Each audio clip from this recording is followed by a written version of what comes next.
I think that this is a crisis that should cause everybody to really look at the economy that they've been living in for the past 10 years, this sort of gig economy, and ask some really big questions.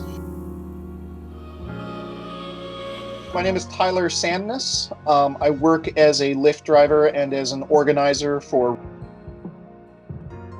Rideshare Drivers United is a driver-led, driver-owned labor organization pushing for formation of a labor union for Lyft and Uber drivers. We're already looking at what it's like to not have a union, which is that the companies are pretty much abandoning the workforce.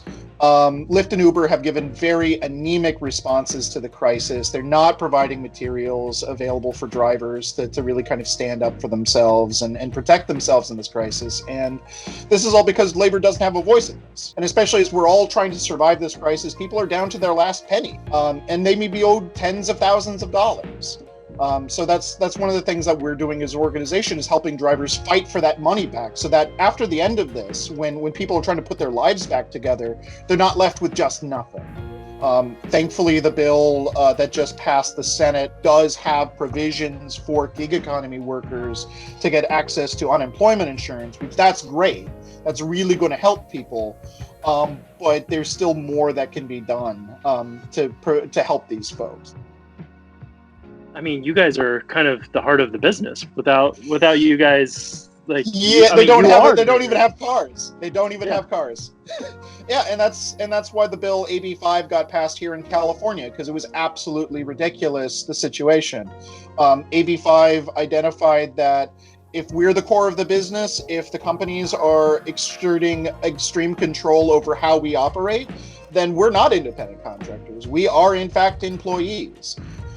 Which is why that bill is so important here in California, and why we're encouraged that countries throughout the world are looking at similar legislation to crack down on the gig economy and how they treat their workers.